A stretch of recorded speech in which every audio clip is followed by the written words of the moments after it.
staring at me. So sweet.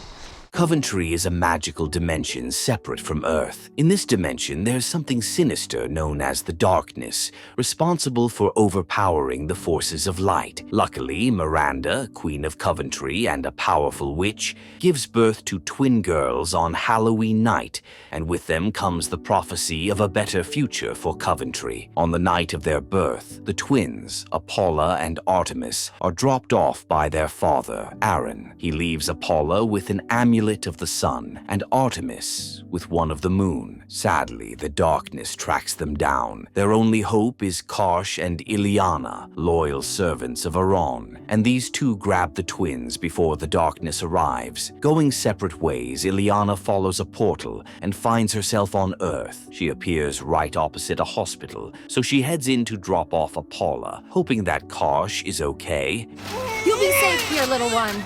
Meanwhile, Karsh continues to flee from the darkness back in Coventry. He, in turn, follows a portal to Earth, only to come across some trick-or-treaters. Scared, he watches as one of the kids takes off his mask, laughs, and walks away. Then Karsh drops off Artemis at the emergency ward. 21 years later, Paula has been adopted by a wealthy couple and goes by Cameron now. She's been blessed with the ability to see vivid images, and her room is filled with drawings of them. On the morning of her 21st birthday, her parents, Emily and David Barnes, sneak into her room with a cake, but Paula hasn't been surprised in years. This is because the moment the sun comes up, so does Cameron. She happily wishes herself a happy birthday in their presence, rubbing some cake frosting on her dad's nose. Soon, Emily notices Cameron's latest drawing, especially the fact that it looks just like her. The only difference between Cameron and the girl she drew is the moon amulet she's wearing. She has no idea that she drew Artemis, her estranged twin sister. Hi, Mom. Anyway, Artemis goes by Alexandra now, Alex for short. She's still sleeping on the morning of her birthday. Her roommate's little sister, Nicole, dresses up as a witch for Halloween and scares her awake. Her big sister, Lucinda, scolds her for it and then produces a makeshift birthday cake Nicole made out of cereal and candy. Alex loves it and blows out the candle as her friend mocks her for never sleeping at night. As long as the moon's up, so is Alex. Just then, Nicole drops a bombshell, asking Alex if she misses her mom. Thing is, Alex lost her mom, who raised her alone a couple of months ago and has been living with Lucinda ever since. Back to Nicole's question, Alex takes it like a champ and admits that she misses her mom. After this, she gets ready to find herself a job. Oh, you got big B-Day planned? Meanwhile, Cameron is whooping her dad's butt in tennis. Her mom, on the other hand, is making plans for the 100 guests coming to Cameron's birthday ball that night. As Cameron continues to beat David, she talks to her mom about feeling like something huge is going to happen. Just like every other day, Cameron can tell before the phone rings, surprising her folks once again. She goes on to talk with her best friend Beth about linking up. Alex and Lucinda make their way onto the bus in an attempt to find Alex a job. They come across Karsh but have no idea who he is. Then Alex predicts that Lucinda's mom is going to call, and in a split second, her prediction comes true. At this moment, Cameron and Beth pull up in a convertible and spend a couple of minutes right next to the bus. Sadly, only Karsh notices this. Beth and Cameron stop for some coffee and are walking back to their car when they find Cameron's favorite store is doing a sale. Excited, they make their way down just as Alex's bus stops beside them. You definitely are someone who has the powers. Alex quickly walks away because of how creepy Karsh looks. In the store, Ileana catches a glimpse of Cameron and rushes to her side, telling her that she's totally ready. As Ileana walks away, the girls just conclude that she's crazy and split up to do some shopping. Then Ileana and Karsh meet up to watch things unfold from a distance. They need the twins to meet, but Alex is about to walk past the store Cameron's shopping in. For this reason, Karsh uses his magic to put up a help wanted needed sign. When Alex ignores this, he puts up a no experience needed sign. She also ignores this, so Kosh has to put up a sign claiming that the store is desperate for workers. Alex finally bites. Walking up to the receptionist, she explains that she's there for the job. Sadly, the receptionist doesn't take her seriously. Alex is left holding a $600 dress, and only Cameron walks past her, snatching the dress on her way to the dressing room. Meanwhile, Alex continues to beg for the job, and when it doesn't work, Thanks. she resorts to shamelessly complimenting the receptionist. This works, and Alex's first duty is to clean out the dressing room. She's moving a pile of clothes when Cameron steps out of the dressing room, and soon they bump into each other. As they try to pick up the clothes, both girls realize that they look like each other and can't help but scream. Cameron expected something outstanding to happen that day, so she's excited about it. Alex, on the other hand, just wants to leave. Cameron doesn't let her. She starts to spew theories about how they're both adopted, and even confirms that they share the same birthday. Alex manages to run away at this point, but Cameron chases after her. The moment she grabs Alex's hand, time slows down around them, and when she lets go, the clothes rip off the mannequins nearby. Seeing this, Ileana is pushed to tears, happy that the twins have reunited. Are we in trouble?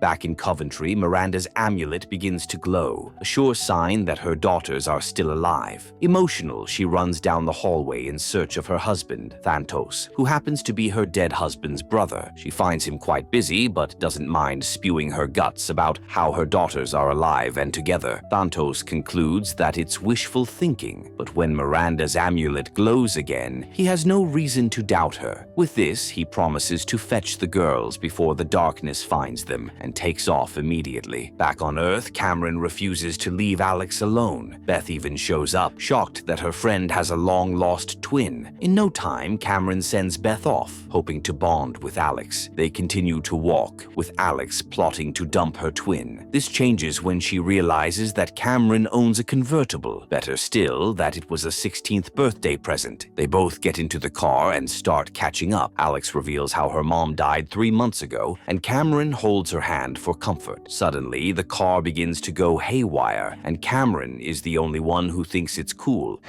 Could you please quit staring at me? As they drive, Cameron wants to try their powers again and asks Alex to stretch out her hand. Reluctantly, Alex obliges her. The moment they clasp hands, their clothes switch, exciting only Cameron. Alex then grabs her hand with a swiftness and gets her clothes back. Unfortunately, a witness rides his bike into a car out of shock. Upon arrival at Cameron's home, Alex cannot believe how huge it is. She's even more shocked when she sees the inside. Quickly, Cameron introduces Alex to their housekeeper, but the lady is not the least bit surprised by their resemblance. Together, the girls go up to Cameron's room, and Cameron wonders what'll happen if she tries to use magic on her own. Curious, she commands a drawer to open, and it obeys immediately. She decides to try it with Alex, and they try the same command again. This time, the drawer comes flying like a newspaper thrown by a grumpy paperboy. The drawer slams into Cameron's wall of drawings,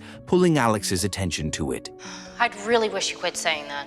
She spends the next few minutes admiring her sister's art and admits that she's really good. Then Alex notices the portrait of her and wonders how Cameron drew it when they've never met. She soon notices the drawing of Miranda and admits that she feels like she knows her. Cameron, noticing Alex's interest in Miranda, admits that she's drawn the lady a lot. She heads into her closet to fish out the drawings, and when she doesn't find them, she asks Alex to check her second closet. Alex suppresses her awe about the whole two closets thing, but when she opens it up, she's certain that it's nothing like a closet. Cameron comes to check it out too, and confirms that they're somewhere else. Apparently, the closet door served as a passageway into Coventry. The twins are still confused as ever when Ileana shows up. The witch hugs Cameron, and then her boyfriend Kosh pops up too. He explains that they're servants of their father, Aaron, sent to protect them. I think I've got a pretty good sense, thanks. The girls are excited to hear about their dad, but all of that changes when Ileana reveals how Aaron died the day the girls were born. Kosh and Ileana start to whisper as they break things down, revealing that Alex has the gift of knowing and Cameron the gift of seeing. They inform them about Coventry and the darkness, but these are all stories Alex wrote about when she was younger. Kosh mentions the prophecy about the girls saving Coventry, but Alex, knowing how the story ends, storms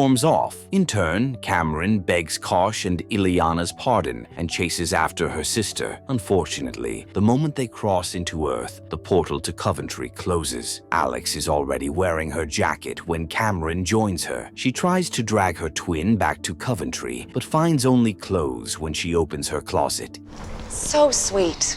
In turn, Alex makes it clear that all the drawings on Cameron's walls are of Coventry, and then reveals that their dad didn't just die, but was killed while protecting them. Cameron brushes the story aside, claiming that no one is out to get them. As though summoned by her words, the darkness appears downstairs. Meanwhile, Alex warns Cameron about it and tries to leave again. Once again, Cameron doesn't let her. Instead, she convinces her that they need to stick together, especially now that they could be in danger. Together, the girls drive out of the compound, having no idea that the darkness was ever there. In turn, the darkness sets all of Cameron's drawings on fire, leaving the housekeeper to scream as she searches for Emily. In Coventry, Miranda laments to Thanos about wanting to go after her daughters personally. He kisses her hand, explaining that he and the people of Coventry need their queen. Miranda's mind seems to be made up, so Thanos resorts to painting the twins as possible villains, adding that they've been gone long enough to be in cahoots with the darkness.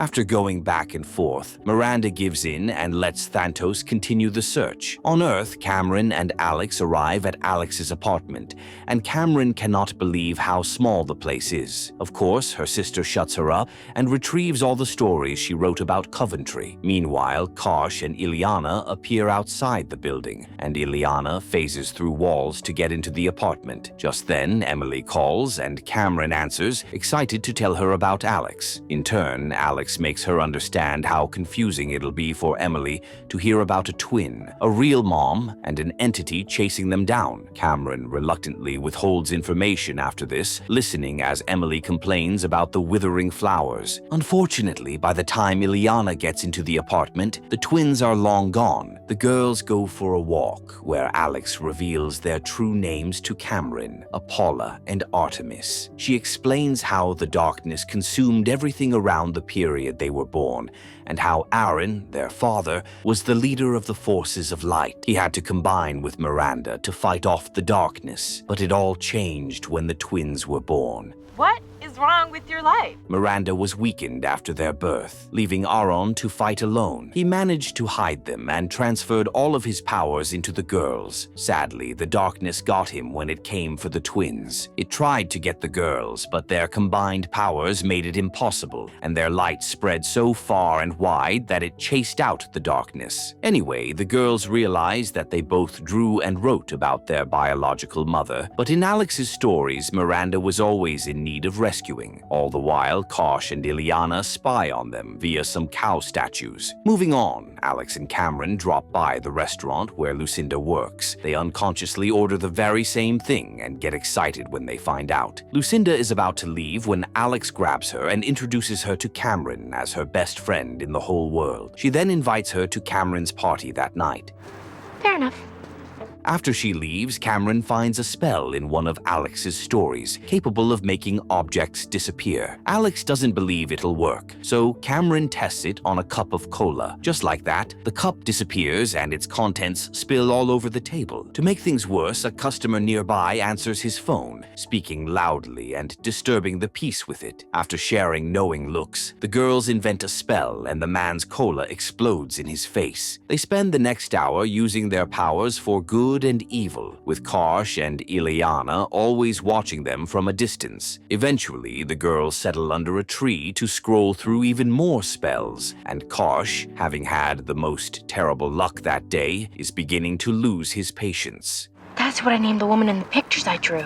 Ileana explains that the girls have to learn to work together, but one look through his magic glasses tells Kosh that the darkness is growing. Sadly, he falls off the ledge, making his day even worse. Shortly after, the girls return to Alex's apartment, where she fetches them some juice. Outside, Kosh discovers that he can't walk through walls, and the increased wind reveals that the darkness has come for the twins. Cameron, on the other hand, starts to brag about their powers, claiming that the darkness has nothing on them. At this moment, the darkness seeps into the apartment from every opening, causing Alex to drop her glass of juice. They make a run for it immediately, Cameron screaming like a wuss on a roller coaster. However, Alex leads them up the stairs, only for the darkness to grab Cameron's leg, causing her to stumble. She calls for her sister, and the moment Alex holds her hand, they emanate enough light to push the darkness away. Well, I'm thinking of a plan.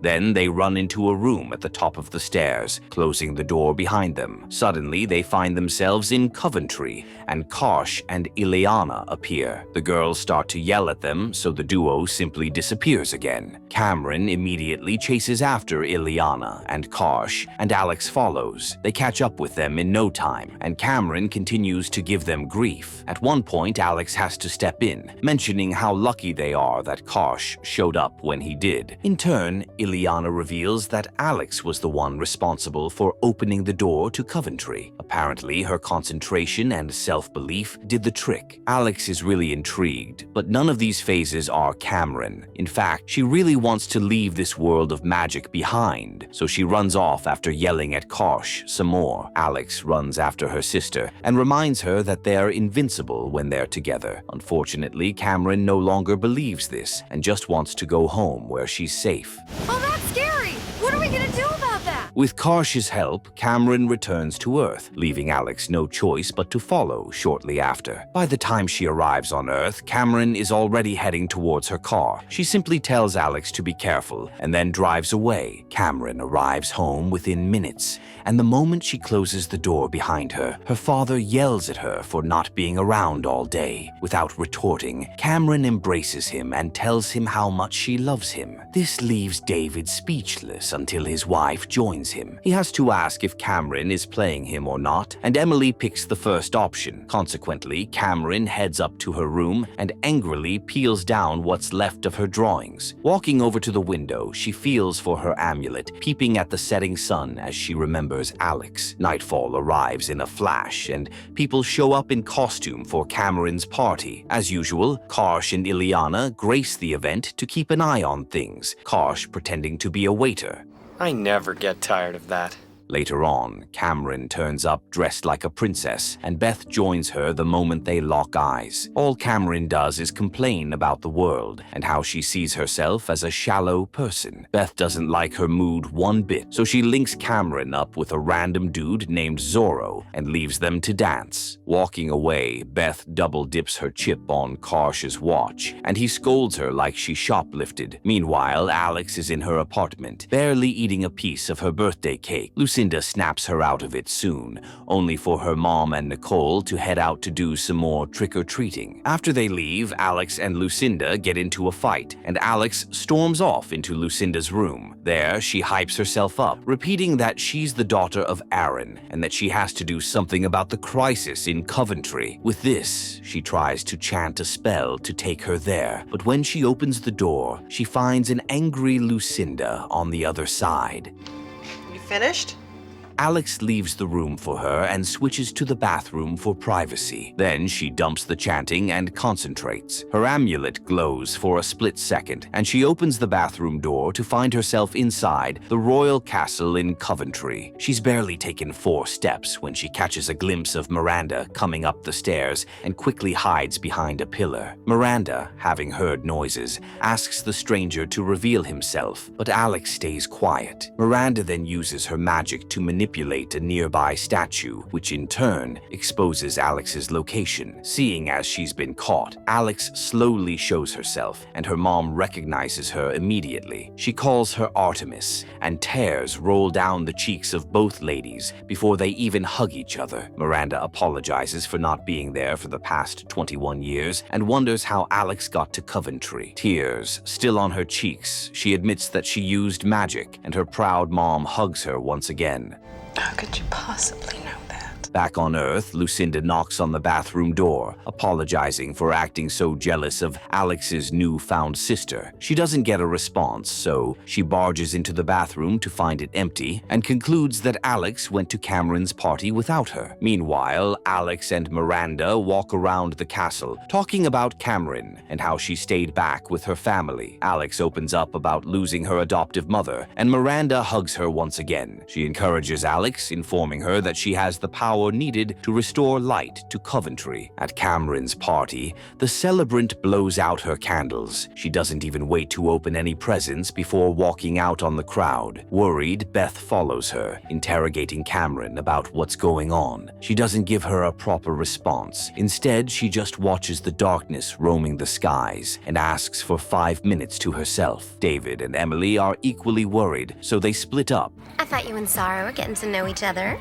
Emily tries to get some information out of Beth, while David gathers courage to approach his kid. He waits too long, so Emily takes the reins and joins Cameron on a bench nearby. Having heard most of the story from Beth, she wonders whether Alex is really Cameron's sister. The budding witch confirms it, adding that she's only at the party because she wanted to stay with her family. Emily handles the situation really well, making Cameron understand that there's enough love to go around. They hug it out after this, only for Cameron to open up about the weird stuff, Coventry and the darkness, that is. Emily remembers this story from when Cameron was much younger. She then reminds her about how she used to dream of faces coming out of the darkness. Upon hearing this, Cameron's brows perk up, and she questions her mom about the drawings. In turn, Emily mentions keeping the drawings in one of Cameron's scrapbooks upstairs. Without uttering another word, Cameron and her fluffy dress hurry to her room. She's at her weakest when the sun is down. She roots out the scrapbook and flips through it until she sees the drawing her mom was talking about. Unfortunately, the face coming out of the darkness belongs to Thanos Dubert. Alex and Miranda are having a chat when Thanos comes running. He quickly apologizes for not appearing sooner, but Miranda brushes this under the rug to introduce him to Alex. The two then share a hug as she mentions that he's Alex's uncle. Then, Thanos reports that the darkness has bridged the North Gate, making Alex scared in the process. Miranda offers to handle it and instructs her husband to find Cameron with Alex's help. The moment Miranda leaves, Thanos reveals that Cameron is helpless against the darkness by herself,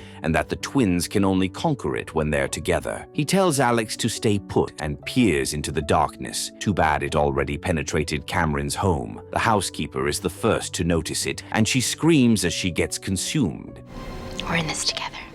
Upstairs, Cameron rips out the drawing of Thanos and makes her way down. She runs into Lucinda, who encourages her to talk to Alex. Cameron wants to do just that, so she hopes they get another chance to talk. Just then, the darkness begins to act out, destroying all the lights at the party. For some reason, the kids think it's part of the entertainment and applaud the showcase. As for Cameron, she can tell it's the darkness, but Karsh and Ileana stop her before she can go outside. The darkness is already at the door, so Karsh and Ileana tell each other goodbye, and Karsh stays behind to battle the darkness. He doesn't get to even swing a punch before it consumes him. Luckily, he had already opened a portal to Coventry in the upstairs bedroom. Ileana and Cameron run there, but closing the bedroom door behind them doesn't save Ileana. Right before Cameron's eyes, the witch gets consumed. The drawing of Thanos falls out of her hand as the darkness draws closer to her, and she begs whatever entity is listening to help her. I never would have left her if I'd known that. Just then, Emily runs upstairs and barges into the room. For some reason, the darkness flees the moment she enters. Cameron quickly hugs her mom and asks if she has any powers. Emily replies in the negative, leaving David all the more confused. With no more time to waste, Cameron retrieves what's left of the drawing of Thanos and searches for the portal Kosh created. The first door does nothing, so she tries the second and disappears into Coventry with her parents watching. Shortly after, Thanos comes running once again, lying to Miranda that he found Cameron. In addition, he claims that she's been compromised by the darkness and suggests that they stop her from accessing the castle. Little does he know that Cameron arrived 5 minutes before he did. Caught in a lie, Miranda asks him how Cameron drew his face from the day Aaron died, if he's never seen their faces before. To drive her point home, she revitalizes Cameron's drawing of Thanos and shows it to him. You're a couple? He tries to play it off as a waste of time, and a pissed-off Miranda uses her magic to fling him into a seat. He tries once again to get away, so she has him tied up with the curtains. Then Thanos asks them to look into his eyes if they want the truth. Instead, the twins would rather look at his palms. With a flick of their wrists, the twins use magic to yank the gloves off Thanos' hands, catching them mid-air. They also upturn his palms to reveal the crest of the moon, and sun burned into his palms. This is all the proof they need to accuse Thanos of killing his own brother. The bastard doesn't even deny it. Rather, he blames his brother for having everything and appreciating nothing. Angry, Miranda promises that Thanos will return all the souls he has stolen, but the scumbag clarifies that he'll do no such thing. At his command, the darkness creeps down the pillars of the castle, and Miranda pursues it with her marvelous light. Too bad it's not as strong as Thanos' dark magic. He phases out of the binds Miranda had put around him, smiling ear to ear as she tries and fails to use her powers. This is only just the beginning. As it turns out, the light of Coventry is running out and Thanos doesn't think there's anything they can do about it. He's wrong. The twins make sure he knows this, and he rephrases his statement to mean that they're all Coventry has left. They're still gloating when Thanos merges with the darkness. He reappears beside Miranda and swiftly consumes her whole before merging with the darkness once again. All Alex can do is scream, scared to lose another mother in one lifetime. Things take a turn for the worse. All the lights in the castle go out, making it so dark that the girls have to rely on each other's voices to know their location. Stay back. In a frenzy, they reach out to each other, holding hands the moment their fingers touch. Alex becomes calmer at this point, and she urges her sister to believe they can win. Hands still clasped together, Alex yells that they should think about light, but it doesn't seem to be working. All the while, the darkness grows bigger and stronger. In the midst of chaos, Cameron remembers how her mom chased the darkness away, and it helps her realize that love is the opposite of darkness, not light. Together, the twins concentrate on the people they love, and as they mention name after name, the strength of their light grows. Bolts of light emanate from their center, shooting at and weakening the darkness. The biggest moment of all is when both girls realize that they love each other. This realization sends so much light out that it banishes the darkness forever. While the girls hurry into each other's embrace, the light spreads across Coventry, returning it to its lush, natural beauty. Seconds later, Miranda reappears, and the girls hug her as she affirms how much she believed in them. Kosh and Ileana fall from nowhere next, and while Ileana seems happy, Kosh is as grumpy as ever. Later on, they all return to Earth for Cameron's party, but everyone else has already left. Kosh and Ileana have some cake, and Alex suggests that they buy a house on Earth. Of course, Kosh is against it, and while Ileana tries to convince him, Alex excuses herself. Meanwhile, Miranda, Emily, and David talk things out, only for Cameron to interrupt, pasting some cake frosting on her dad's nose. He pecks her cheek, and Cameron leaves the grown-ups to talk. As she sits down, Alex joins her, and they both do their little dance as they sing their birthday song. Reunited at last, they promise never to let each other go. For fear of the darkness taking his children, Aaron bestowed all his power upon Alex and Cameron. Although Kosh and Ileana dropped both of them on Earth, they grew up up in two different worlds. By a not-so-ordinary twist of fate, the girls found each other, and by extension, their heritage. After all the ups and downs and going back and forth, they discovered that love trumps darkness any day. Never forget, love's light can guide you through the most terrible times. Give it a chance.